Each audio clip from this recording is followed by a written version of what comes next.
Oy, pakay daw sa likod! Sunod-sunod na sigaw ng konduktor habang binabagtas ng jeep ang maalikabok na kalsada sa EDSA. Siksikan, pawisan at parang sardinas ang lahat ng pasahero. Sa dulong bahagi ng jeep ay nakaupo si Althea Ramirez. Bitbit ang brown envelope na halos mapiga niya sa kaba. Ito na ang araw ng interview na ilang linggo niyang pinaghahandaan at wala siyang balak magpahuli. Pinahid niya ang butil ng pawis sa noo. Kaya ko to. First step lang, Althea. Bulong niya sa sarili. Biglang huminto ang jeep sa tapat ng footbridge. Para! Sigaw ng isang lalaki mula sa unahan. Nang tumayo ang pasaherong iyon, agad siya nakakuha ng atensyon. Malinis ang porma, naka-long sleeves na puti, dark slacks at makintabang sapatos. Hindi bagay sa papuisang jeep. May suot pa siyang relo na halatang mamahalin. Sino kayong opisyal ito at bakit nag-jeep? Bulong ni Althea sa isip. Boss, ingat sa pagbaba. Wika ng konduktor. Pero hindi na nakasagot ang lalaki. Sa mismong pagbaba niya, ay bigla na lamang umarangkada ang jeep. Nag-alangan ang isang paa niya sa hangin at muntik na siyang mahulog sa kalsada. Hoy, dahan-dahan lang! Sigaw ng mga pasahero. Mabilis na kumilos si Althea. Parang automatiko siyang tumayo at hinawakan ang braso ng lalaki. Kuya, ingat! Baka madapa ka. Sabi niya. Sandaling nagtagpo ang kanilang mga mata. Matangos ang ilong, seryoso ang ekspresyon ng muka at parang hindi sanay sa ganitong sitwasyon. Para siyang karakter na nahulog mula sa ibang mundo. Salamat. Malamig na sagot ng binata. Inayos niya ang hawak sa bag na nakasukbit sa balikat at saka tumuloy sa pagbaba. Grabe, muntik na yun. Bulong ng isang ale sa tabi ni Althea. Sayang ang porma kung dadapa. Natatawang dagdag ng isa. Napaupo si Althea bago gumiti. Ayos din. Kahit paano nakatulong ako sa kanya. Sabi niya sa sarili. Pagkalipas ng ilang minuto ay nakarating na siya sa destinasyon na matagal na niyang inaasam. Isang matayog na gusali sa business district. Paggaba niya ng jeep ay halos mapatitig siya sa taas at kintab ng building. Nakasabit ang pangalan ng kumpanya, Velasco Group of Companies. Ito na talaga yun. Mahina niyang bulong. Isa itong malaking korporasyon na kilala sa buong bansa. Kung makakapasok siya rito, malaking tulong para sa pamilya niya sa probinsya. Pinagmasdan niya ang paligid. Ang mga empleyadong naka-business attire na papasok, ang mga guard na disiplinado at ang mga kotse at SUV na naka-line up sa parking lot. Parang ibang mundo kumpara sa jeep na sinakyan niya kanina. Huminga siya ng malalim at tumuloy sa lobby. Sa loob ay sinalubong siya ng receptionist. Good morning, ma'am. For interview po. Opo, Ramirez Althea. Sagot niya habang iniabot ang ID. Pinaupo siya sa waiting area kasama ang ilang aplikante. Halos lahat pormal ang ayos. Makikinis ang folder at halatang galing sa may kaya. Napatingin siya sa simpleng blazer at skirt na inutang pa niya mula sa pinsan. Kaya mo to. Huwag kang panghihinaan ng loob. Paalala niya sa sarili. Habang naghihintay ay biglang bumukas ang elevator. Sabay-sabay na napatingin ang lahat. Mula roon, lumabas ang ilang staff na parang naghahanda para sa VIP. Sa gitna nila ay naroon ang binatang muntik na niyang saluhin kanina sa jeep. Nanlaki ang mga mata ni Althea. Oh my gulay! Siya? Saad niya sa isipan. Nakaayos na ngayon ang suot niyang blazer at mas lalong lumutang ang tindig. May kasamang mga empleyado na halatang todo respeto sa kanya. Good morning, Sir Velasco. Bati ng isa. Sir Velasco, narito na pong schedule for today. Sabi ng assistant. Napakagatlabi si Althea. Velasco? Ibig sabihin, siya ang CEO? Parang gumuho ang lahat ng kaba niya at napalitan ng mas matinding nerbiyos. Diyos ko, CEO pala yung tinulungan ko. At tinawag ko pa siyang kuya. Bulalas niya. Hindi nagtagal, tinawag na ang pangalan niya para sa interview. Nang pumasok siya sa opisina, ay tumigil ang tibok ng puso niya. Sa mesa, nakaupo ang lalaking muntik ng mahulog sa jeep. Si Adrian Velasco, ang CEO mismo, at siya ang mag-i-interview. Tahimik na tumingin sa kanya si Adrian. Seryosong ekspresyon at malamig ang mga mata. Ramirez Altea. Sambit nito. Opo sir. Sagot niya at halos mabulol. Saglit na katahimikan ang bumalot sa kanila. Tila sinusuri siya mula ulo hanggang paa. Parang nakita na kita kanina. Malamig na sabi ng lalaki. Napakagatlabi si Althea. Baka po sir. Ngumiti si Adrian. Pero hindi iyon ngiting pala kaibigan. Mas matalim. Interesting. Upo ka. Sumunod si Althea. Damang-dama niya ang mabilis na pintig ng puso. Habang binabasa ni Adrian ang resume niya, ay hindi mapakali si Althea. Hindi niya alam kung makakatulong o nakakasama na siya ang tumulong kanina. Ramirez, education graduate. Tanong ng CEO. Opo sir, fresh board passer din po ako. Tumango ito ng bahagya. Marami kang extracurricular sa school. Working student din. Opo sir, gusto ko po makatulong sa pamilya. Tumahimik si Adrian. Parang wala siyang iniwang emosyon sa muka. Pero sa loob-loob ni Althea ay mayroong bigat ang titig nito. Maya-maya ay nagsalita ulit ang CEO. Alam mo ba kung anong tingin ng iba kapag tumutulong ka sa taong hindi mo naman kilala? Nagulat siya sa tanong. Po? Madali kasing isipin na may kapalit ang pagtulong na ginawa. Na ginagawa mo lang para makakuha ng pabor. Nalaglag ang panga ni Althea. Nako po, alam niya nga ko yun. Sigaw niya sa isipan. Sir, hindi po ganon. Mabilis niyang depensa. Pero pinutol siya ni Adrian. Enough. Let's continue. Tahimik na napayoko si Althea. Ramdam niyang iba ang tingin ng binata. Imbes na simpleng pagtulong lang, baka akala nito ay plano niya iyon para makapasok. Hindi naman niya alam na si Adrian ang CEO. Malay niya ba? Paano ko patutunayan na hindi ganon ang pakay ko? Hindi ko nga siya kilala eh.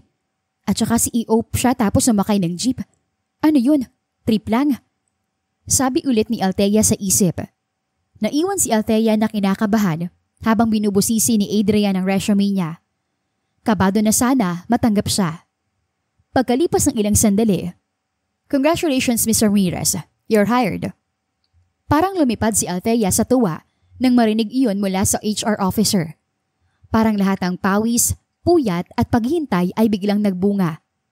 Halos gusto niyang mapatalon habang nakaupo. Salamat po ma'am. Promise hindi ko po kayo bibiguin. Gagalingan ko po sa trabaho. Masayang sabi niya. Ngumiti ang HR officer. Starting tomorrow, reporting ka na as administrative assistant dito sa HR department. Kailangan natin ng masipag at maaasahan sa clerical works at pag-aasikaso sa mga empleyado. Kaya mo yun, hindi ba? Kayang-kaya po. Buong siglang tugon ni Althea. Sa kabilang banda naman, habang nasa opisina ay nakasandal si Adrian Velasco sa swivel chair niya. Nakahubad ang coat, loosened ang necktie at hawak ang tasa ng kape. Sa kabilang linya ng telepono, tumawa ang matalik niyang kaibigan na si Jake Santiago na isa ring businessman. Adrian, seryoso ka? Nag-jeep ka? Tawang-tawa si Jake habang nagsasalita sa kabilang linya.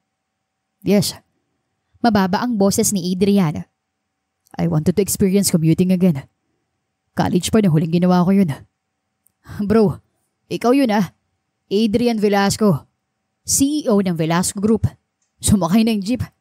Hindi ka ba natatakot na may makakilala sa'yo? At maka-hold upin ka na lang din dyan. Humigop lang ng kape si Adrian. I wanted to see how ordinary people go through their day. Besides, may security naman ako na nakasunod from afar. Bumaba rin ako agad ng jeep. Hindi ako nagtagal. Tapos sumakay na ako sa SUV. Ala, ano nangyari? Bakit parang may kulang sa kwento mo? Sabi pa ni Jake sabay tawa. Napapikit si Adrian at biglang bumalik sa isip ang eksena sa jeep. Ang muntik niyang pagkadulas, ang mga matang nakatingin sa kanya at ang maliit na kamay na humawak sa braso niya. May isang babae. She helped me. Nang muntik ako mahulog o madapa. Malamig niyang paliwanag. Ha?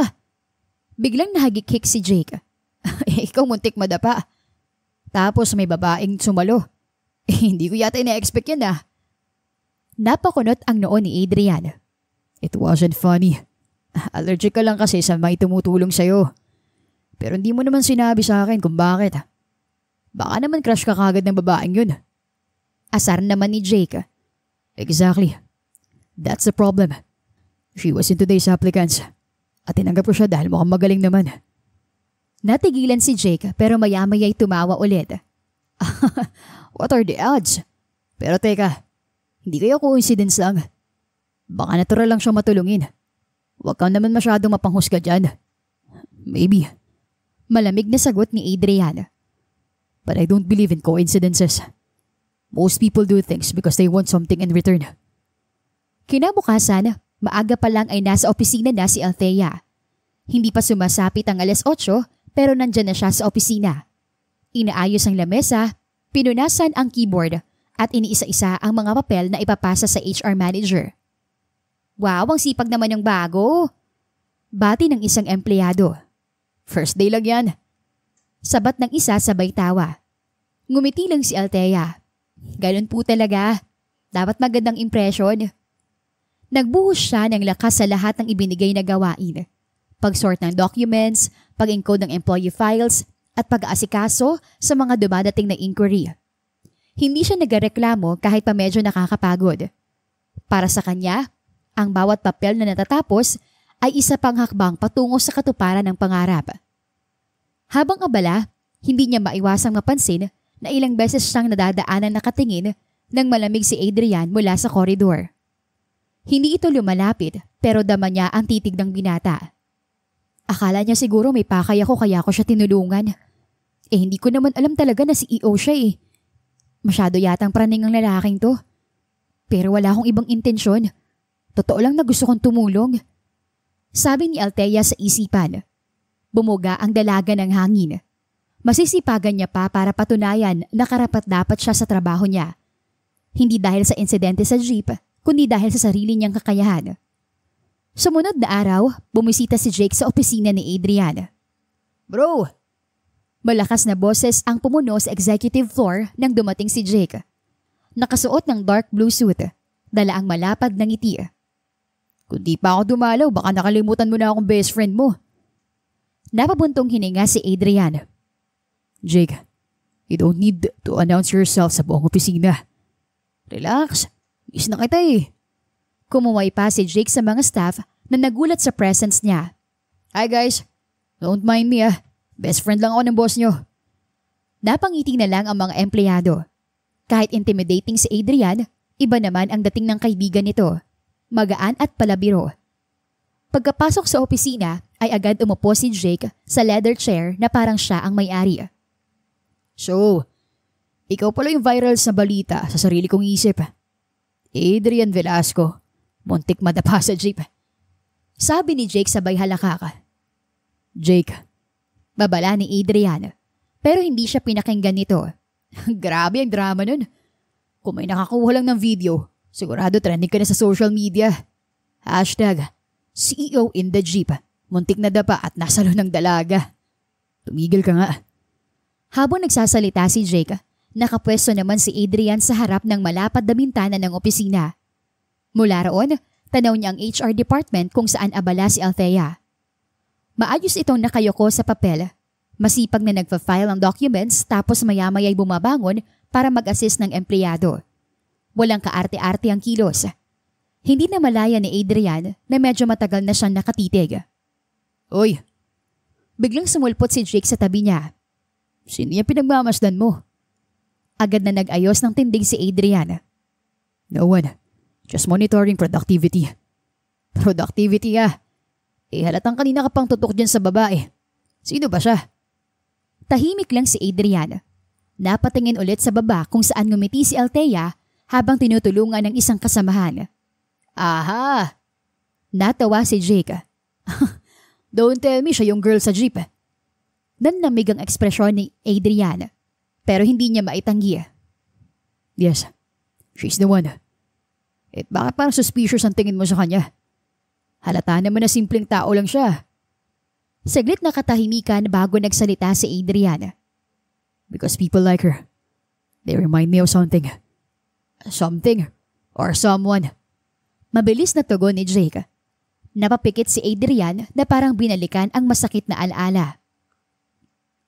Noong college, may kaibigan ako. Laging nandyan. Tutulong kapag ipit ako. Akala ko genuine. Pero sa huli, ginagamit lang pala ako para makalapit sa pamilya ko at sa connection ko. Akala ko brotherhood, pero betrayal pala. Ginawa niyang puhunan ng kabaitan para makuha ang gusto niya. Bumuga ng hangin si Adrian at saka mariing nakatitig sa baba. Kaya mula noon, I promised myself, never trust help even for free. Laging may kapalit. Datahimik sandali si Jake, pero maya-maya'y ngumiti. Kaya pala allergic ka ng sobra sa gustong tumulong sa'yo eh. Kaya kahit simpleng tulong lang ng isang babae, iniisip mong may hidden agenda. I'm just being cautious. Or, baka naman ikaw ang masyadong nag-a-assume. Hindi na kumibo si Adrian. Sa halip, tumingin ulit siya kay Althea. Ngayon naman ay abala ito sa pagbibitbit ng 3 kahon ng files. Kahit alatang mabigat ay hindi siya humihingi ng tulong. May pawis na sa noo ang dalaga, pero nginingitian pa rin ang mga nakakasalubong. Kung may hidden agenda siya, baka siya nagpapakahirap ng ganyan. Bulong ng isip ni Adrian, pero mabilis niyang tinaboy ang tanong sa isipan. Hindi ako basta-basta madadala sa ganyan. Bulong niya pa. Sa baba ay hindi namamalaya ni Althea na may 2 pares ng mata mula sa itaas na nakatingin sa kanya. Abala siya sa pag-aayos ng papeles. Bago ka lang, di ba? Ang sipag mo naman. Biro ng isa sa HR staff. Syempre po, dapat maaga pa lang. Ipakita ko na worth it ako dito. Sagot ni Althea. Nginitian siya ng staff. Pero napansin ni Althea ang iilang tingin ng ibang empleyado. May halong pagtataka at bulungan. Bakit kaya parang may ibang sa tingin nila? Tanong niya sa sarili. Hindi niya alam, pati ang CEO nakatutok sa bawat kilos niya. Balik sa opisina ni Adrian, humahalakak si Jake. Bro, tinitingnan mo na naman siya. Aminin mo na lang na naku-curious ka sa kanya. Curiosity isn't interest. Malamig na tugon ni Adrian. Really? Baka parang hindi ka mapalagay. Halata sa mata mo na binabasa mo bawat galaw niya. Nagangat ng kilay si Adrian. I just want to know if my suspicion is correct. If she's really the type of person I should watch out for. Gumisi si Jake at umikot sa swivel chair. Or maybe bro, you're not watching her because you suspect her. Baka kasi dahil kakaiba siya sa mga naging empleyado mo. Hindi na sumagot si Adrian, pero sa loob-loob niya, alam niyang may bumabagabag sa kanya. Dahil kahit gusto niyang paniwalaan na lahat ng kabutihan ay may kapalit, bakit parang iba ang pakiramdam niya kapag nakakita ang simpleng ngiti ni Althea? Naiwan si Adrian na tuloy-tuloy pa rin ang tingin kay Althea, kahit pa dinadaanan niya sa rason na suspicion lang. Mabilis lumipas ang 2 linggo. Sa loob ng panahong iyon ay naging abala si Althea sa bago niyang trabaho. Bilang admin assistant, maaga siyang pumapasok, bihirang magreklamo at laging handang tumulong. Dahil dito ay unti-unti siyang nakilala ng mga kasamahan bilang masipag na newbie. Pero kasabay ng pagdaan ng mga araw ay may usapan na rin na kumakalat. Napansin mo ba? Bulong ng isang empleyado habang nasa copier. Anong napansin? Sagot ng katrabaho. Parang lagi nakatingin si Sir Adrian kay Althea. Ha? Imposible. Si Sir Adrian, ang sungit no no. Kita ko mismo eh. Kanina lang, dumaan siya sa corridor. Diretso ang tingin niya kay Althea habang nag-aayos ng files. May diing sabi ng empleyado. Nagtawanan sila ng mahina. Baka naman guni-guni mo lang. Baka nga. Pero kung totoo, naku, sigurado maiintriga yan. Hindi alam ni Althea na siya ang paksa ng bulungan. Para sa kanya, ang mundo niya ay umiikot lang sa trabaho, pagtulong sa pamilya at paggayod. Alauna ng hapon, nakaupo si Althea sa cafeteria ng kumpanya. Sa tray niya, isang plato ng ginataang gulay at kanin lang ang laman. Simpleng pagkain pero sapat na para sa kanya. Tahimik siyang kumakain habang nagbabasa sa phone ng libreng e-book. Sanay na siya na mag-isa at okay lang sa kanya iyon. Biglang humupa ang ingay ng paligid nang mapansin ng mga tao ang papalapit na anino. Si Adrian. Sir, good afternoon po. bati ng ilang empleyado. Diretso ang lakad ni Adrian patungo sa mesa ni Althea. Hindi makapaniwala ang ilang nakakita. Ang CEO ay bumababa sa cafeteria at sa lahat ng pwedeng lapitan, si Althea pa. Napalingon ang dalaga at halatang nagulat. Sir? Pwede ba akong umupo? Maikli pero magalang ang tanong ni Adrian. Opo sir, sige po. Umupo ito sa tapat niya, dala ang tasa ng kape. Walang ibang pagkain. Simpleng black coffee lang. Saglit silang natahimik. Ramdam ni Althea ang panlalaki ng mata ng ibang tao sa paligid. Kumusta ka naman dito sa trabaho? Tanong ni Adrian na nakadiretsyong nakatingin sa kanya. Maayos naman po sir. Medyo marami pong gawain pero natututo ako. Tugon ni Althea. Hindi ka nahihirapan? Normal lang pong pagod. Kaya ko naman po. Tumango si Adrian. Mabuti kung ganun. Bumaba ang tingin ni Adrian sa plato ni Althea. Simple lang ang ulam at hindi mamahalin. Pero ang dalaga ay parang kontento na sa pagkain niya.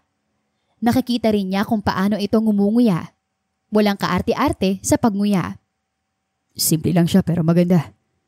Hindi siya artistahin. Pero may kakaibang ganda at aliwala sa mukha na hindi basta makikita.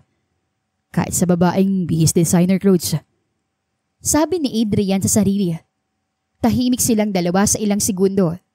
Hanggang si Althea na mismo ang bumasag ng katahingikan. May kailangan po ba kayo sa HR sir? Pwede ko pong asikasuhin.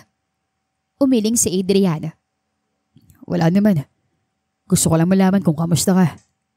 Nagulat si Althea. Hindi niya alam kung anong isasagot. Okay naman po ako. Salamat. Nakatingin lang sa kanya si Adrian. Seryoso ang muka pero malalim ang iniisip. Maya-maya ay tumayo na ito. Sige, balik ka na sa trabaho mo pagkatapos. Huwag masyadong magpakapagod. Opo sir. Umalis na si Adrian at iniwan si Althea na litong-lito at ramdam ang mga matang nakatingin sa kanya mula sa paligid. Bakit ba siya lumapit? At bakit ako pa? Bulong ni Althea. Samantala, habang pabalik sa opisina, ay hindi maalis ni Adrian sa isip ang mukha ng dalaga. Simple, ordinaryo. Pero sa hindi niya ba ay paliwanag na dahilan kung bakit mas pinipili niyang magpangmasdan ito kaysa kahit sino pang babae sa paligid niya. Nagsisimula nang magtaka si Adrian kung bakit may kakaibang epekto sa kanya ang isang simpleng empleyado. 2 linggo pa lang si Althea sa opisina pero para bang lahat ng mata ay nakasunod sa kanya. Hindi dahil sa kagagawan niya mismo, kundi dahil sa hindi matanggap ng ibang empleyado doon kung bakit palaging nakatingin sa kanya si Adrian. Bakit kaya nakatingin palagi sa kanya si Sir? Sabi ng isang empleyado. Diba si Sir Adrian, halos walang babae na pinapansin dito. Sabi pa ng isa. Baka naman trip-trip lang. Hindi kanina sa meeting, imbes na sa reports nakatingin, kay Althea nakatutok ang mata. Dagdag pa ng isa. Lumalaki ang bulong-bulungan. Ang masama pa ay may isang tao na lubos na hindi natutuwa. Si Elaine. Matagal na siyang staff sa kumpanya. Nasa executive secretary position at lahat ng tao, alam na kahit siya mismo, hindi umaamin na matagal na niyang gusto si Adrian. Kung tutuusin, ilang beses na siyang nagpasikat sa CEO. Maganda ang ayos, laging presentable at laging handang tumulong. Pero kahit kailan ay hindi siya pinansin ni Adrian nang higit pa sa pagiging empleyado. Kaya nang dumating ang isang newbie tulad ni Althea at ito pa ang tila napapansin, parang apoy na pinakawalan sa dibdib ni Elaine ang selos at galit. Isang hapon, palabas si Althea ng pantry at may dalang tasa ng kape. Doon siya sinalubong ni Elaine. Oy, malumanay ang tono pero matalim ang tingin. Pwede ba tayo mag-usap sandali? Napatigil si Althea. Opo Ma'am Elaine. Lumapit ito ng kaunti at halos bulong pero puno ng tusok ang bawat salita. Sabihin mo nga, ano bang ginawa mo kay Sir Adrian? Bakit parang panay ang tingin niya sa'yo? Nagulat si Althea. Napaawang ang labi. Po, wala naman po akong... Huwag ka na magpanggap dyan. Napatawa si Elaine pero hindi iyon tawa ng tuwa, kundi sarkastiko. Inakit mo ba siya? O baka naman nagpanggap kang mabait para mapalapit sa kanya? Nanlamig si Althea. Gusto sana niyang magpaliwanag na wala siyang ginagawang masama. Pero naisip niyang wala rin namang maniniwala kung ipipilit niya. Kaya pinili niyang manahimik. Huwag mong isipin na madali ka makakalusot dito ha. Dagdag ni Elaine at mas lalong lumapit. Matagal na ako rito. Alam ko ang galaw ng tao. At alam ko magpapanggap ka lang na mabait. At magaling sa trabaho. Nakatikom lang ang bibig ni Althea. Nakayoko habang mahigpit ang hawak sa tasa ng kape. Ang totoo ay nasasaktan siya sa paratang. Pero wala siyang intensyong makipagsagutan. Tandaan mo, hindi ka bagay kay Sir Adrian. Dagdag ni Elaine bago siya iniwan. Pagbalik sa mesa ay pilit niyang itinago ang lungkot. Bakit ganun? Hindi ko naman ginusto na mapansin ako ni Sir Adrian ni hindi ko nga siya halos kinakausap. Malungkot niyang sabi sa sarili. Pero pinilit niyang ituon ang sarili sa trabaho. Kung magpapadala siya sa mga salita ng iba, baka masira lang ang pangarap niya para sa pamilya. Nasa cubicle pa si Althea nang biglang lumapit si Ken, ang pinsan ni Adrian. Nakangisi ito. Oy, may plano si Kuya Adrian. Gusto kong yayain mag-coffee. Available ka ba mamaya? Nanlaki ang mata ni Althea. Ha? Ako? Oh, sino pa ba? Di ako nagbibiro. Sabi niya gusto ko niyang makausap ng personal. Huwag kang kabahan Kinabahan nga siya. Hindi niya alam kung bakit biglang nagaya ang CEO na si Adrian. Pero hindi siya makakatangi. Bandang 7:00 ng gabi ay nasa isang tahimik na coffee shop na malapit sa opisina silang dalawa. Simpleng lugar lang. Hindi mamahalin pero cozy at tahimik. Umorder si Adrian ng cappuccino. Habang si Althea naman ay hot choco lang. Hindi siya sanay na sa mamahaling kape kaya iyon ang pinili niya. Tahimik silang dalawa sa ilang minuto. Si Althea, kabadong-kabado. Habang si Adrian ay seryoso ang muka na parang may iniisip. Hanggang sa siya na mismo ang nagbukas ng usapan. Kamusta ka? Bilang ikaw. Pamilya mo. Buhay mo. Natigilan si Althea. Hindi niya akalaing itatanong iyon ng isang CEO. Pero sa huli ay nagsalita siya. Ayos naman po ako. May 5 kapatid po ako sa probinsya. Ako ang panganay. Pareho pong magsasaka ang mga magulang ko. Nakatikom lang ang bibig ni Adrian habang nakikinig ng seryoso. Kaya po ako nagsisipag kasi gusto ko silang matulungan. Gusto ko po na makapag-aral ang mga kapatid ko. Na hindi nila maranasan ng hirap na pinagdaanan ng mga magulang namin. Kung minsan po, kinakapos kami, pero naniniwala ako na balang araw makakaahon din kami. Napatigil si Althea at saka nahihiyang ngumiti. Pasensya na po sir, kung masyado akong madadal at madrama sa buhay ko. Umiling si Adrian. Hindi, maganda yung sinabi mo. Ayos lang yan. Sa loob-loob ni Adrian, ay namangha siya sa determinasyon ni Althea. Sa kabila ng simpleng ganda at tahimik na ugali nito, may bigat at lalim pala ang pinanguhugutan ng dalaga. Hindi ito kagaya ng mga taong nakilala niya noon na laging may kapalit ang kabutihan. Napangiti siya ng bahagya. Iba siya. Sabi ni Adrian sa isipan. Matapos ang usapan, wala nang nagawa si Althea kundi ang sumakay sa kotse ni Adrian. Tahimik lang si Althea, pero ramdam niya ang init ng hangin. Hindi niya alam kung bakit, pero may kakaibang bigat ang mga titig ni Adrian sa kanya kanina sa coffee shop. At si Adrian naman, habang hawak ang manibela, ay hindi maalis sa isip ang imahe ni Althea. Isang simpleng babae, walang arte at may mabigat na dahilan kung bakit nagsusumikap. At sa unang pagkakataon matapos ang mahabang panahon, muling humanga si Adrian sa isang tao. Mabilis na nagdaan ang 2 buwan. Ganoon pa rin si Althea. Masipag pa rin at tahimik lang sa trabaho. Habang si Adrian ay hindi pa rin nagbabago ang ugali sa mga empleyado niya. Sa loob ng conference room, tahimik na naghihintay ang ilang department heads habang sinusuri ni Adrian ang nakalagay sa projector. Nakafold ang mga braso nito. Nakakunot ang noo na para bang bawat segundo ng kanyang tingin ay tumatagos sa balat ng mga tao sa mesa. Tell me. Nagsimula siya sa malamig na tono. Ito na bang best na kaya nyo? Walang sumagot.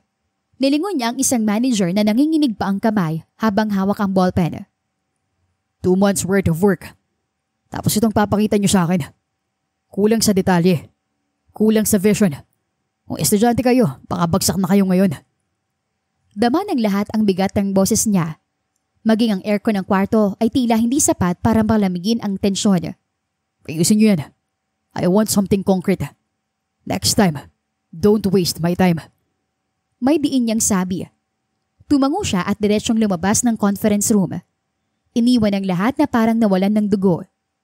Paglabas niya, dumiretso siya sa floor kung saan naroon ang mga junior staff. Doon ay nakita niya si Althea na abala sa pag-aayos ng mga papeles. Nang mapansin nito ang presensya niya, ay agad na tumayo ang dalaga at medyo kinabahan. Sir, pero iba ang boses ni Adrian ngayon. Walang lamig at walang sungit. Mahinahon. Kumusta ka, Althea?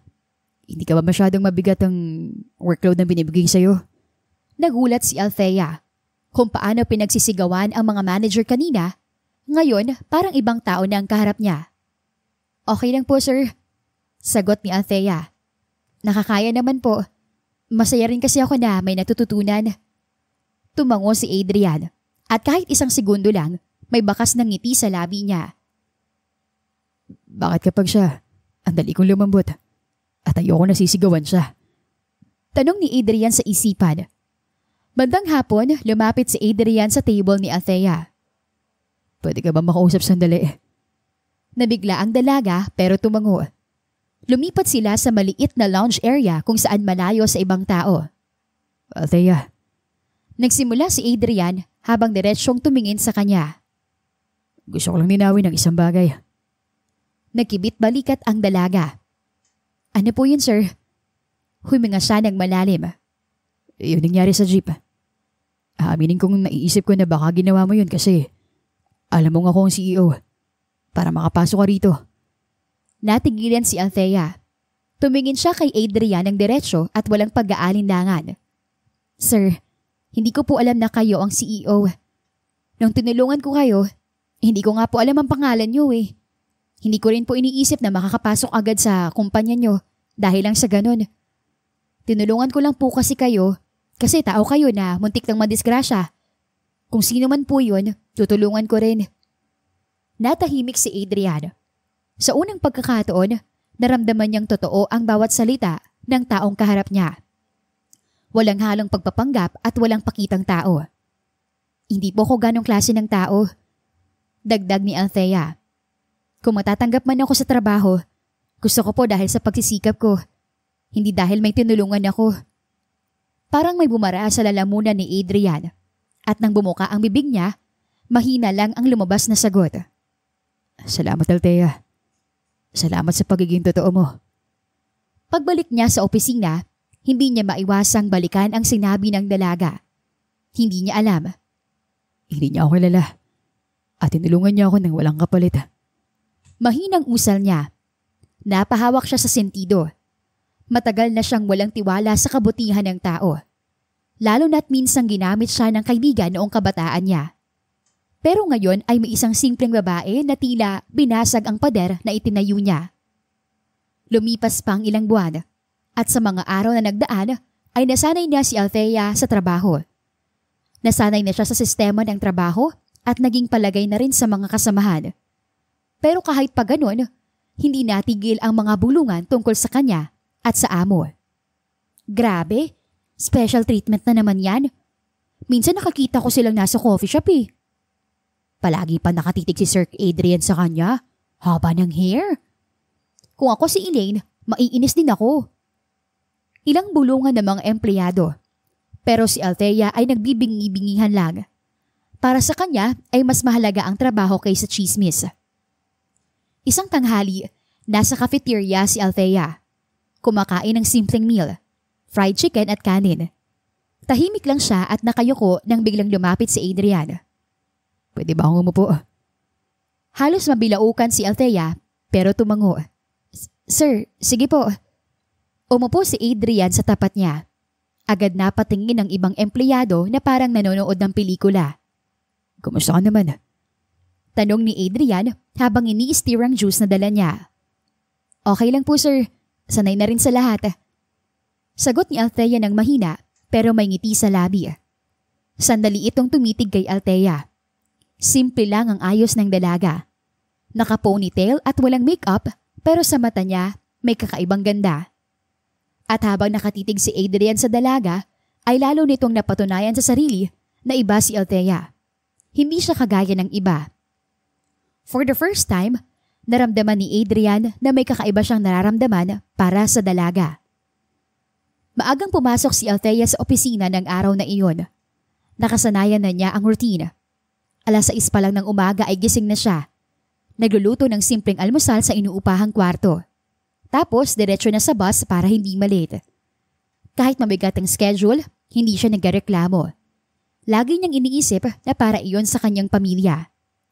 Pero hindi niya inaasahan na sa mismong gate ng tinuupahan niyang na apartment ay may isang luxury car na nakaparada.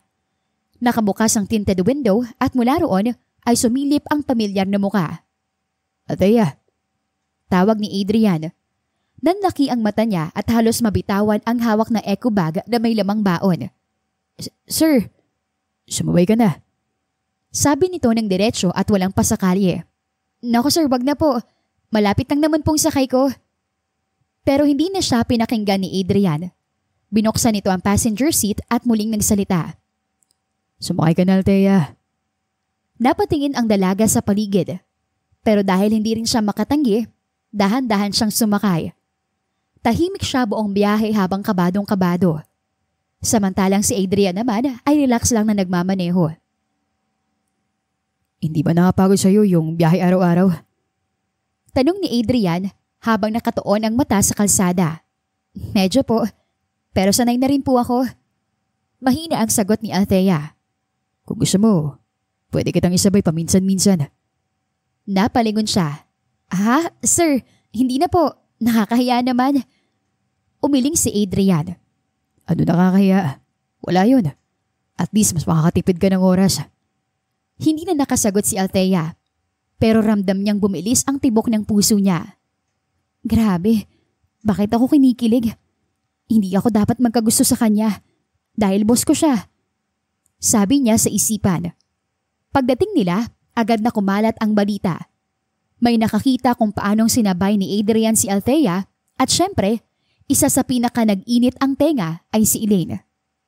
Coffee, sir? Alok ni Elaine pagdating ni Adrian sa opisina. Pero imbes na tanggapin, tumingin lang ito at umiling. Mamaya na lang. Sagot ni Adrian. At makalipas ng ilang minuto, lumabas siya ng opisina, bitbit ang 2 tasa ng kape. Lumapit siya mismo sa cubicle ni Althea. Althea, tawag niya. Kape? Nanlaki ang mata ng dalaga. Ha, sir? Para sa akin? Yes, try mo. Hindi masyadong matapang, gaya ng sabi mo noon.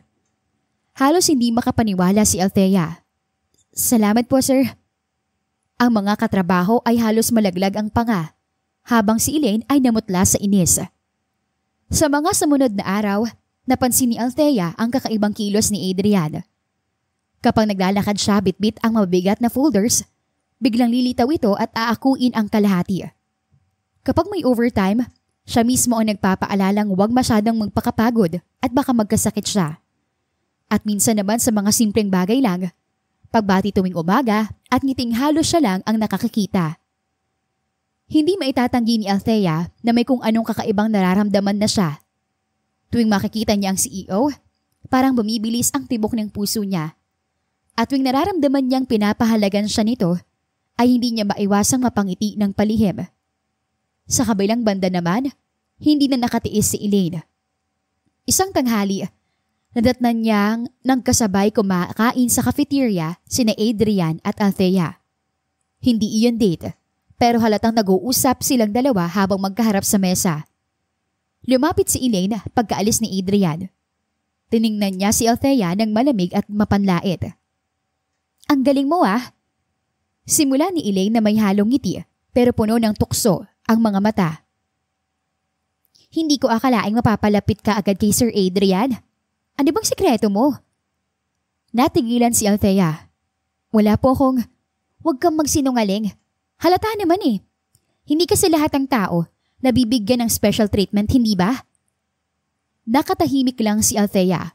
Pinili niyang huwag sumagot. Pero dama niya ang panginginig ng kamay niya sa ilalim ng mesa. Umiling si Elaine at numisi ng sarkastiko. Ingat-ingat ka lang. Lahat ng umaakyat ng mabilis ay mabilis din ang bagsak. Natawa pa si Elaine bago siya iniwan na may kirot sa dibdib. Kinagabihan, nagkataon na sabay silang bumaba ni Adrian sa lobby. Tara, hatid na kita. Sabat ni Adrian ng casual lang. Naku sir, hindi na po talaga. Althea. Tumingin ito ng diretsyo sa mga mata niya. Huwag ka nang tumanggi palagi. Ako lang naman to. Gusto ko lang din kahit papaano makatulong sa'yo. Natigilan si Althea. May bigat ang bawat salitang iyon na parang hindi lang tungkol sa simpleng bagay. Habang nasa loob ng sasakyan ay nagtanong si Adrian. Althea, naalala mo ba yung sinabi mo noon? Na tinulungan mo ako hindi dahil may kapalit. Tumango siya. Opo. Simula noon, doon ako nagsimulang maniwala sa'yo. Hindi ka kagaya ng iba. Napakurap si Althea. Hindi niya alam kung anong isasagot. Pero sa puso niya ay may kung anong init na hindi niya maipaliwanag. At nang umuwi siya ng gabing iyon, bitbit ang alaala ng mga salita ni Adrian ay hindi niya mapigilang mapahawak sa dibdib. Bakit ganito?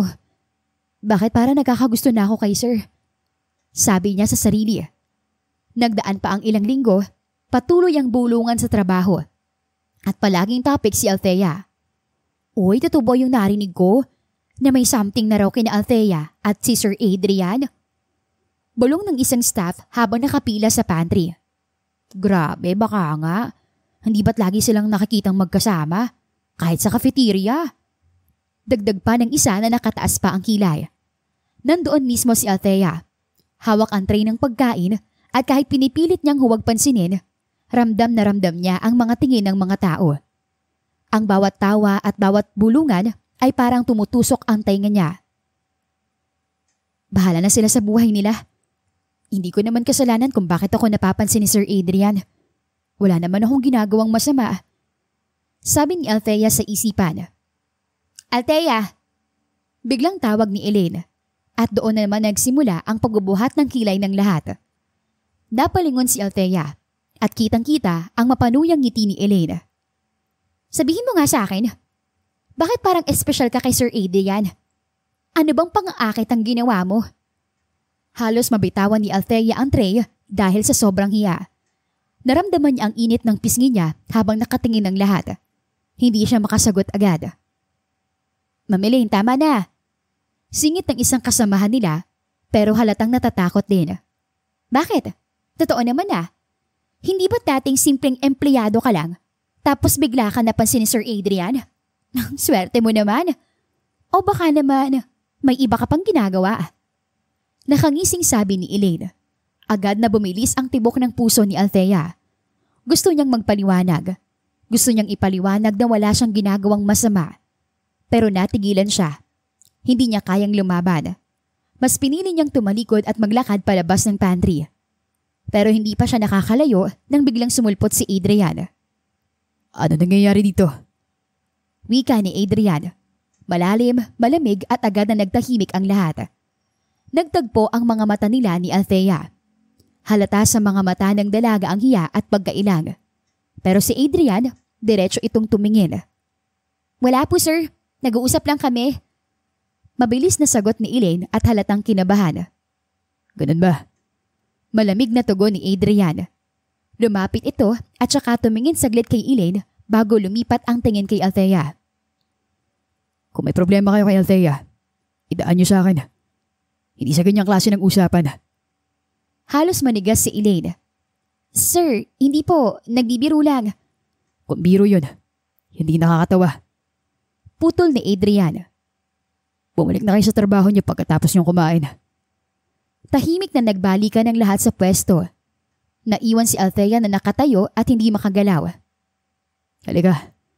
Mahina pero mariing sabi ni Adrian. Hawak ang braso niya at inalalayan palabas doon.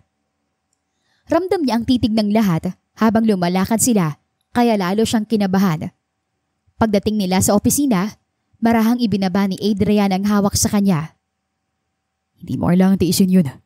Dapat lumaban ka. Seryosong sabi nito. Umiling si Althea. Ayos lang sir, sanay naman na ako. Chismis lang naman yun eh. Napakunot ang noo ni Adrian. Sanay. Hindi dapat normal sa'yo na tratuhin ka ng ganun.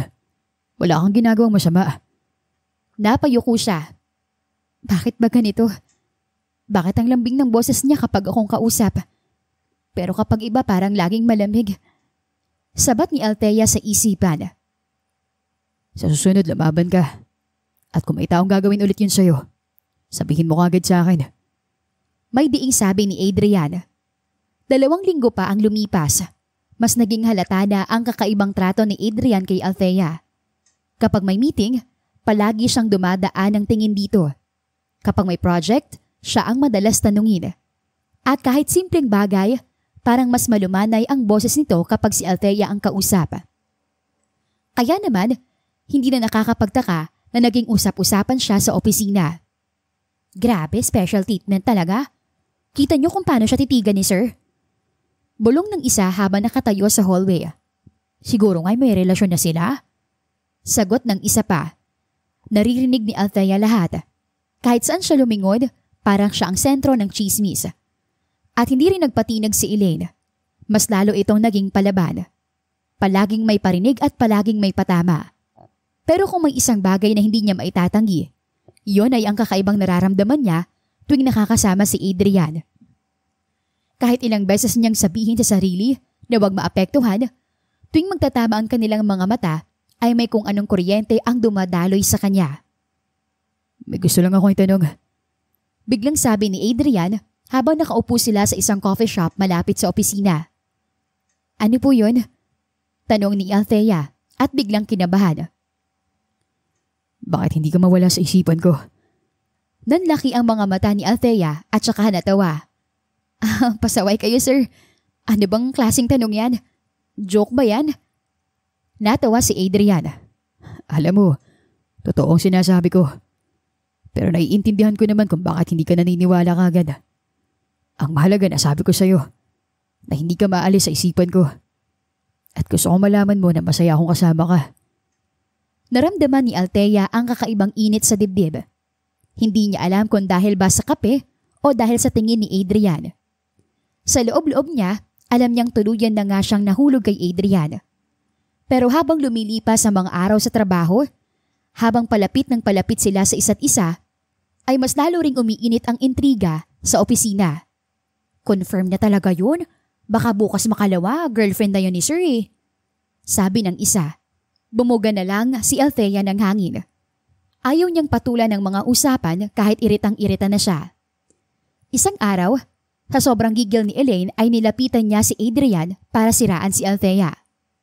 Sir, hindi niyo ba nakikita? Niloloko lang kayo ni Althea. Kunwari lang siyang mabait at pakitang gilas lang sa trabaho. Pero hindi naman talaga siya ganun eh. Papansin lang siya sa'yo. Gigil na sabi ni Elaine. Tinitigan ni Adrian si Elaine ng malamig. Elaine, kung wala kang sasabihin maganda, huwag ka na magsalita. Manahimik ka na lang. Kilala ko si Althea. At higit sa lahat, mas kilala ko kung sinong totoo at sinong hindi. Natigilan si Elaine.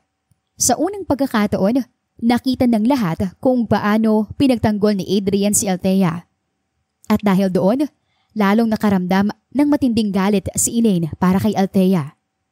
Mas lumala ang tsismisan sa trabaho kung saan apektado na ang trabaho ni Elaine at talagang hindi na niya kinakaya ang sinasabi ng iba. Umaga na pero hindi pa rin nakabangon si Althea mula sa kama. Tinititigan lang niya ang kisame ng maliit na inuupahang apartment. Magulo ang isip niya at mabigat ang dibdib. Sa gilid ng mesa ay nakahanda ng envelope na may lamang liham, ang kanyang resignation letter. Magdamag niyang pinag-isipan at iyon lang ang tanging sagot na iniisip niya. Siguro tama na. Siguro hindi para sa akin ang trabaho ron. Mahinang usal niya. Dahan-dahan siyang bumangon at saka umupo sa gilid ng kama. Sa labas, rinig ang ingay ng mga batang naglalaro. Pero sa loob ng kanyang maliit na silid ay puro katahimikan ang bumabalot. Gusto ko ng payapang trabaho. Yung walang chismis at walang intriga. Hindi ko na kaya yung mga tingin nila. Yung mga bulong nila. Na para bang mali na nandun ako. Sabi pa niya sa sarili. 2 araw bago siya mag-resign, nasa opisina siya noon. Tinatapos ang isang report. Tahimik siya nagtatrabaho nang may marinig na naman siyang bulungan. Grabe, kinakausap na naman siya ni Sir Adrian. Silang 2 lang as in sa office. Alam mo nang ibig sabihin yan. Hay nako, baka bukas promoted na yan. Magic! Sabi pa ng isa. Alam ni Althea na siya ang tinutukoy, pero pinilit niyang mag-focus. Kaso dumating si Elaine. Dala-dala ang ilang folder. Althea, malamig na sabi nito. Kung hindi dahil kay Sir Adrian, tingin mo ba makakayanan mo lahat ng to? Huwag kang magpanggap na hardworking ka.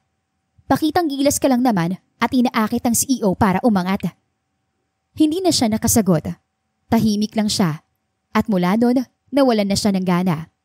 Kahit simpleng trabaho ay nagiging mahirap na para sa kanya. Kahit simpleng utos ay nagiging mabigat. Sumunod na araw, isang malalim na buntong hininga ang pinakawalan ni Althea. Kinuha niya ang envelope at inilagay sa bag. Ito na. Wala nang atrasan. Kinahapunan, pinasa niya ang resignation letter sa HR.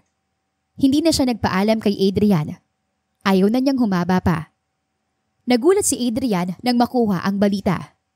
Ano? Nag-resign si Althea? Halos hindi makapaniwalang tanong niya sa HR. Opo sir, iniwan po niyang resignation letter ngayong umaga. Nanlaki ang mata niya. At hindi mo lang siya dumaan sa akin. Sir, baka may personal reasons siya. Pero hindi na nakinig si Adrian. Mabilis siyang tumayo at kinuha ang susi ng kotse. Hindi niya kayang palampasin iyon. Maulan ng hapon na iyon. Nakaupo si Althea sa sahig. Hawak ang isang tasa ng kape. Wala siyang balak lumabas. Wala siyang balak magbukas ng pinto. Pero maya-maya lang ay may kumatok. Malakas, sunod-sunod. Althea! Kabisado niya ang boses na iyon. Napatigil siya. Sir Adrian? Buksan mong pinto. Mariin ang boses nito. Kausapin mo ako. Umiling siya kahit hindi ito nakakita. Wala na pong dapat pag-usapan, sir. Sigaw niya mula sa loob. Althea, please. Mas malumanay na ngayon. Buksan mo lang. Nagtagal ng ilang segundo bago siya naglakad papunta sa pinto. Mabigat ang bawat hakbang. Dahan-dahan niyang binuksan at doon bumungad ang basang-basang si Adrian na galing sa ulan. Nakatitig ito sa kanya at seryoso ang muka. Bakit hindi mo sinabi sa akin? Wala naman pong dapat sabihin eh. Nagdesisyon lang ako. Hindi ko na po kaya. Hindi mo kayang ano? Mariing tanong nito. Ang trabaho o ang mga tao? Napayuko si Althea. Hindi niya magawang tumingin ng diretsyo. Pareho. Althea. Huminga ng malalim si Adrian. Kung problema ang mga tao, akong kakausap. Hindi mo kailangang umalis. Akong bahala sa kanila. Umiling siya. Hindi po sir. Hindi lang yon. Gusto ko ng payapang trabaho. Yung hindi ako napapansin. At yung hindi ako tinititigan na parang may kasalanan ako. Hindi ko kayang maging sentro ng chismis. Pero hindi mo ba alam? Ikaw ang dahilan kung bakit mas gumagaan ang opisina. Napatingin siya sa nagulat sa narinig. Sir. Hindi ka kagaya ng iba. Hindi ko alam kung paano ko ipapaliwanag. Pero simula nang dumating ka, parang nagbago lahat. Nanlamig ang kamay ni Althea. Pero sa loob-loob niya, ay may kakaibang init ang bumalot. Pero sir, mahina niyang sabi. Hindi ko kaya magtrabaho habang ganitong tingin ng lahat. Lalo pang lumapit si Adrian at halos isang hakbang na lang ang layo nila. Malambot na ang boses niya ngayon. Kung hindi mo kaya, ako nang bahala. Patawarin mo ako. Ang paglapit ko sa iyo ang dahilan kung bakit ka pinag-uusapan. Pero ano bang magagawa ko? Gusto kita, Althea. May nararamdaman ako para sa iyo. Basta wag ka lang umalis. Ako nang bahala. Nanlaki ang mata ni Althea. Hindi niya alam kung anong sasabihin. Ramdam niya ang tibok ng puso niya na halos sumabog. At doon na na-realize ni Althea na hindi lang pala trabaho ang iiwan niya kung sakali. Pati ang taong unti-unti niyang minamahal. Sa loob-loob ni Adrian, habang nakatingin siya kay Althea, ay lalo siyang nahuhulog. At sa ideya na mawawala ito ay hindi niya matanggap. Hindi ko siya pwedeng pakawalan. Ayoko mawala siya sa akin. Bulong ni Adrian sa sarili. Bigyan mo ko ng pagkakataon na ipakita sa'yo. Naligtas ka sa tabi ko. Huwag kang umalis sa kumpanya. Gagawin kong lahat para maprotektahan ka. May diing sabi ni Adrian. Tahimik ang buong opisina nang dumating si Adrian isang umaga. Wala ang karaniwang ingay ng mga empleyado. Walang halakakan sa pantry. At walang bulungan sa hallway. Napansin niya agad yun. Sir, bati ng isang supervisor na halatang kinakabahan. Diretso lang ang malamig na tingin ni Adrian. Ipasok lahat ng department head sa boardroom. Ngayon. Halos magtulakan ng ilan sa kaba. Hindi ito ordinaryong meeting. Alam nila agad na may mabigat na mangyayari. Pag-upo ni Adrian sa pinakadulo ng mahabang mesa, ay tahimik siyang nagmasid. Pinapabigat ang bawat segundo. May nagaganap na lason dito sa loob ng kumpanyang ito. Panimula niya sa mababa pero mariin ang boses. At hindi ako papayag na masira ang trabaho dahil lang sa chismis. Nagkatinginan ang mga tao doon. Alam nila kung ano ang tinutukoy. Alam ko ang mga nangyayari. Ang mga bulong-bulungan, paninira at pagpapahiya niyo kay Althea. Tumalim ang tingin ni Adrian. At alam ko rin kung sino-sinong nasa likod niyon. Nanginginig ang kamay ni Elaine na nakaupo sa gilid. Kaya simula ngayon, lahat ng sangkot sa kanyang klaseng kultura ay terminated. Effective immediately. Nagkagulo ang boardroom. May nagtaas ng kamay para magtanong, pero pinutol siya agad ni Adrian. Wala na discussion. Tapos ang usapan. Hindi ko kailangan ng empleyadong mas inuunang chismis kaysa sa trabaho. Kung wala kayong respeto sa isa't isa, ay wala rin na kayong respeto sa akin. Then you have no place here. Isa-isang tinawag ang mga pangalan. Ilan ang nagtangkang magpaliwanag, umiiyak at nakikiusap. Pero matigas si Adrian. Sir, matagal na po ako naglilingkod dito. Iyak ng isang staff. At yun ang mas nakakadismaya. Malamig na sagot ni Adrian. Matagal ka na rito. Pero sa halip na maging halimbawa, ay ikaw pa nangunguna sa paninira. Wala nang usapan. HR will settle your clearance. At kabilang sa listahan si Elaine mismo. Nanlaki ang mga mata niya nang marinig ang pangalan. Sir Adrian, please, hindi niyo ba nakikita? Niloloko lang kayo ni Althea. Ginagamit niya kayo. Natahimik lang si Adrian saglit bago tumayo. Ang nakikita ko, Elaine, ay ikaw ang nagagamit.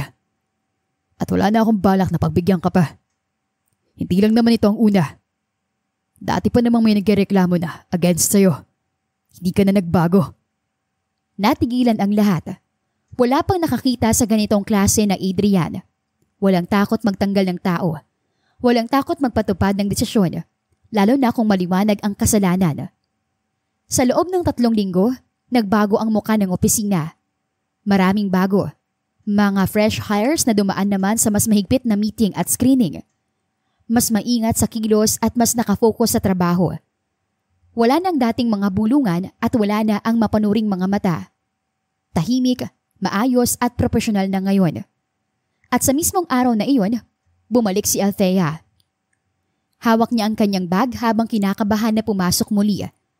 Hindi niya alam kung ano ang sasalubong sa kanya. Pero pagpasok niya ay agad siyang napansin na wala na ang pamilyar na muka. Sandali, nasan sila? Bakit parang mga bago ito at hindi ko kilala lahat? Takang sabi niya. Naglakad siya sa hallway, binati siya ng ilang bagong staff. Mga nakangiti at walang halong panghuhusga. Walang bulungan. Walang masamang titig. Nalaglag ang balikat niya sa ginhawa. Para bang nabunutan siya ng tinig. Althea. Napalingon siya at doon niya nakita si Adrian na nakatayo sa may pinto ng kanyang opisina. Suot pa rin ito ang formal na barong suit. Pero malawak ang matamis na ngiti sa labi. Sir, Medyo nahihiyang bati ni Althea. Come in. Anyaya nito. Tahimik siyang umupo sa harap ng mesa ni Adrian. Nakasalubong niya ang mga mata nito. Seryoso pero may kung anong lambing.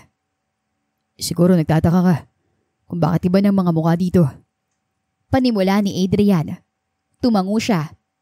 Opo sir, kanina pa nga ako nag-iisip eh. Simple lang. Tumikim si Adrian. Walang lugar sa kumpanyang ito para sa mga taong inuunang chismis kaysa sa trabaho. Kaya inalis ko silang lahat. Nanlaki ang mata ni Althea. Ha? Sir, ibig sabihin? Tumango si Adrian. Oo, pati si Elaine. Hindi siya nakapagsalita agad. Hindi niya inaasahan na kaya nitong gawin iyon. At hindi lang yun. Dugtong ni Adrian. Naglabas ako ng bagong policy. Simula ngayon, bawal ang chismisan sa opisina. Bawal na bawal. Kapag nahuli, tanggal agad. Nanlaki lalo ang mga mata ni Althea bago napahagikik ng hindi sinasadya. Napakunot ang noo ni Adrian pero kita ang bahagyang ngiti sa gilid ng labi. Bakit ka natatawa? Wala lang sir. Natatawang sabi ni Althea. Hindi ko lang inakalang may CEO pala na maglalabas ng policy laban sa chismis. Napailing si Adrian. Kung yun ang kailangan para mapanatiling maayos ang paligid mo, gagawin ko. At doon na siya tuluyang natahimik. Sa pol ng mga salitang iyon ang puso niya. Para sa akin, ginawa niya lahat ng yun. Sabi ni Althea sa isipan. Hindi niya namalayang nakatitig na siya kay Adrian at sa mismong sandaling iyon, alam niyang mas lalong lumalalim ang nararamdaman niya para sa binata. Hindi lang paghanga, kundi isang bagay na mas totoo, mas malalim na pagmamahal. Hindi na nagtagal ay tuluyan na silang nagkaroon ng relasyon. Ang mga paalala, ang tahimik na pag-aalaga, ang mga simpleng mensahe sa gabi at mga cup of coffee na sinusuyo ni Adrian na gawing dahilan para magkita ay nagbunga na. Mula sa boss at empleyado, naging sila na. Magkasintahan, magkasama sa bawat araw at magkausap ng hindi na kailangan ng pamamagitan. Isang umaga, habang naglalakad sila sa rooftop ng building kung saan madalas silang pag-usapan ang maliit na plano para sa weekend, kinuha ni Adrian ang kamay ni Althea at dahan-dahan niyang inalalay ito. Uuwi tayo sa probinsya next weekend. Sabi ni Adrian. Napatingin si Althea. Uuwi? Hindi pa ako nakapagsabi kay mama. Ngumiti si Adrian. Gusto kong makilala ka ng maayos sa pamilya mo. Gusto kong makita kung saan ka lumaki. At may gusto rin ako ipakita sa'yo. May bahagyang hiwaga sa ngiti nito. Hindi lubos na seryoso pero hindi rin biro ang pagkakasabi ni Adrian. Tumulo ang luha sa mata ni Althea pero hindi ito umiyak ng malakas. Ito ang klase ng luha na puno ng saya at takot sabay-sabay. Sige, aalis tayo sa Sabado. Ang biyahe papuntang probinsya ay simpleng road trip pero puno ng saya. Sumakay muna sila ng barko bago sumakay sa jeep. Nagdala sila ng simpleng baon. Si Adrian nakakasual lang na polo, jeans at payong na hanggang sa oras na yon ay hindi rin niya alam kung gaano siya kakomportable sa init ng araw sa probinsya. Sa loob ng sasakyan ay hindi mapakali si Althea. Ano ba yung gusto mong ipakita, love? Ano ba yung surprise? Nagtatakang tanong ni Althea. Tumingin siya kay Adrian. Foolproof plan. Gusto ko masigurado na magiging maayos ang pamilya mo. Napakunot ang noo ni Althea. Ano? Hindi ba parang sobra na yan? Ngumiti si Adrian. Hindi naman to sobra. Para sa inyo rin to kasi alam ko magiging masaya ka. Gusto ko lang tumulong. Pagbaba nila sa jeep, naglakad sila ng ilang minuto bago narating ang maliit na bahay ng pamilya Ramirez. Matapos ang mahabang panahon, nakita na ni Althea ang mga pamilyar na muka. Ang mga muka ng magulang niya na pinagtagpi ang ngiti at pagod. Mga kapatid na tumatakbo palabas at ang bakuran na may bakas ng panahon. Ate! Sigaw ng mga kapatid ni Althea na agad tumakbo at niyakap siya ng mahigpit. Ang halakak ng mga bata, ang pag-iyak ng kanyang ina habang nakayakap at ang pagkamangha ng kanyang ama na halos hindi makahinga sa sobrang pagyakap. Lahat ng yan ay bumungad kay Adrian na tahimik lang na pinagmamasdan ang nagaganap. Nakita ni Althea ang pagkamangha sa mukha ng mga magulang niya. Mabutit nakauwi ka anak. Sino to? Tanong ng kanyang ama habang nagtatakang nakatingin sa kanyang nobyo. Lumapit si Adrian at yumuko ng magalang bago nagpakilala. Magandang araw po. Adrian Velasco po. Boyfriend po ni Althea. Ang boses ni Adrian ay mababa, pero ramdam sa tono ang paggalang. Napatingin ang kanyang ama at nagkuskus ng mata. Hindi agad makapaniwala. Isang Velasco? Nanginginig ang boses. Anak, seryoso ba ito? Kilala ang pamilya Velasco sa Manila at talagang mayaman sila.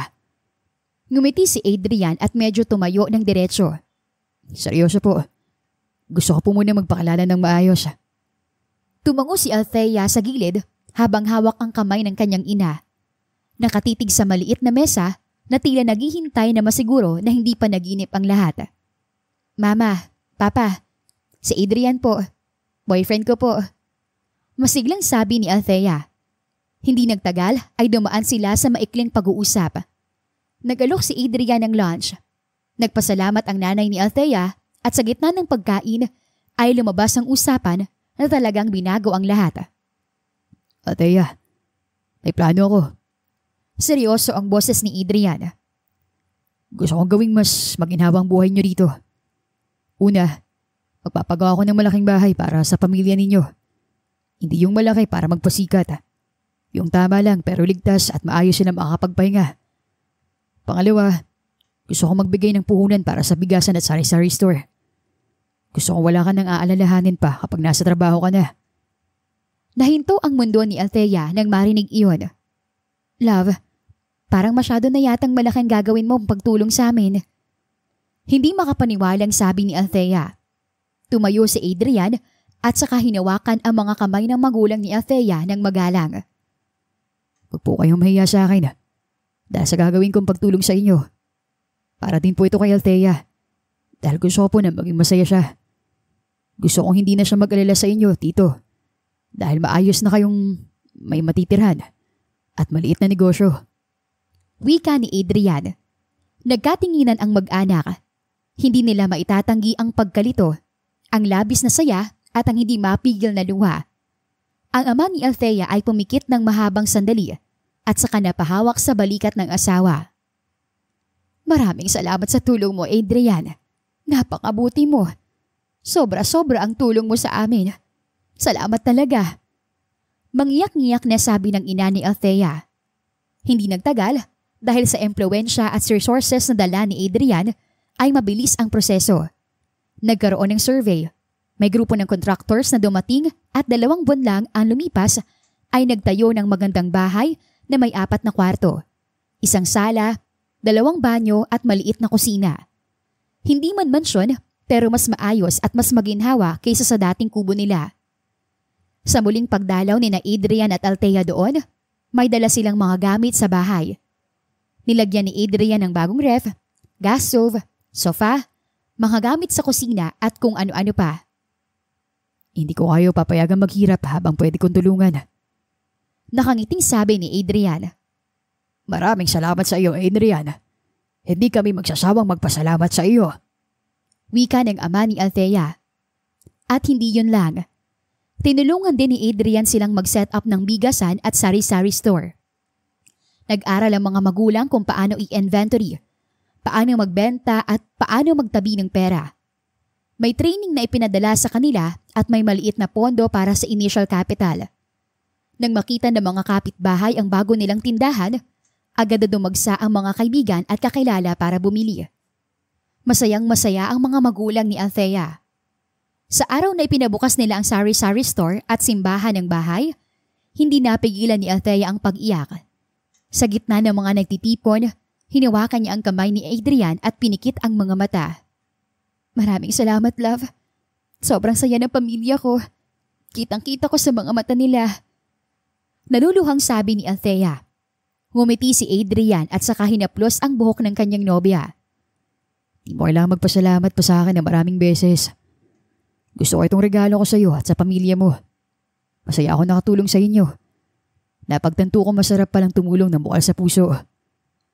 Malawak na ngumiti si Althea bago niyakap ng mahigpit si Adrian. Sa isip niya, napakaswerte niya dahil dumating si Adrian sa buhay niya. Ang lalaking tunay siyang mahal at handang gawin ng lahat para mapasaya siya. Isang gabi, naglakad sila papunta sa isang maliit na bukirin sa likod ng bahay.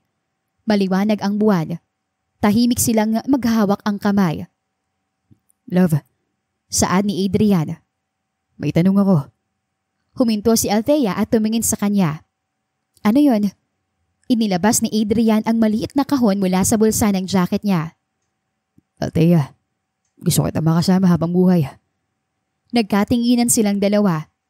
Hindi agad makapagsalita si Althea. Ang dibdib niya'y kumakabog. Ngumisi si Althea. Anong kapalit ng pagtulong mo? Ngumiti si Adrian ng malawak habang ang mga mata niya'y kumikislap. Ang kapalit ng pagtulong ko ay ang pagmamahal mo. Gusto ko makasama ka habang buhay. Kinikilig ng sobra si Althea sa mga oras na iyon. Hindi maikakaila sa lawak ng ngiti niya sa labi at kislap sa kanyang mga mata. Oo, mahina at matamis na sagot niya. Oo, Adrian, pumapahig ako magpakasal sa'yo at makasama ka habang buhay. Nagunahan silang tumawa at umiyak ng sabay. Hinaplos ni Adrian ang mukha ni Althea at saka marahang hinalikan sa labi ang kanyang nobya. Halik na puno ng pagmamahal. Hindi nagtagal, nagdaos sila ng maliit at simpleng kasal. Doon pinili ni Adrian na ikasal sila para mapasaya si Althea. Hindi bongga, ngunit puno ng pag-ibig. Nasa tabi nila ang pamilya, mga kapitbahay at ilang pangpiling kaibigan mula sa lungsod. Congratulations! Yay! Congratulations sa inyong dalawa! Mabuhay ang bagong kasal! Congratulations Ate Althea at Kuya Adrian! Sigaw ng mga tao doon na puno ng saya at palakpakan. Nagkatinginan sina Adrian at Althea bago mabilis na ginawaran ni Adrian ng ngiti sa labi ang kanyang asawa. Tinulungan mo lang ako sa jeep noon. Asawa mo na ako ngayon. Sabi ni Adrian sabay tawa. Natawa rin si Althea. Ibig sabihin lang nun, tayo talagang para sa isa't isa. Niyakap ni Adrian ng mahigpit ang kanyang asawa.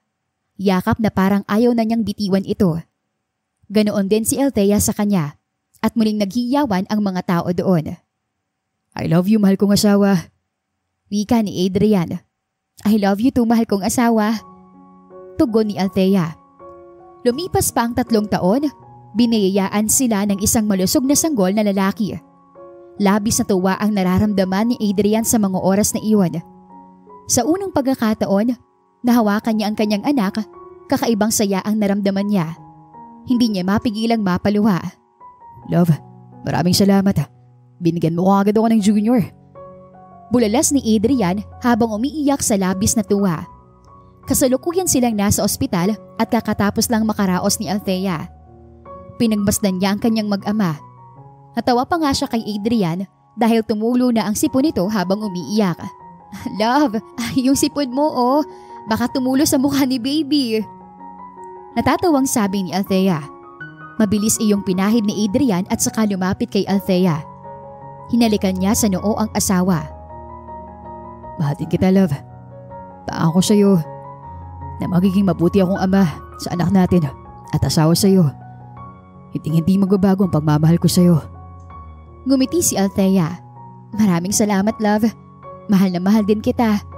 At pangako ko rin na gagawin ko ang lahat para maging mabuting ina at asawa sa inyong dalawa ni baby. Wakas.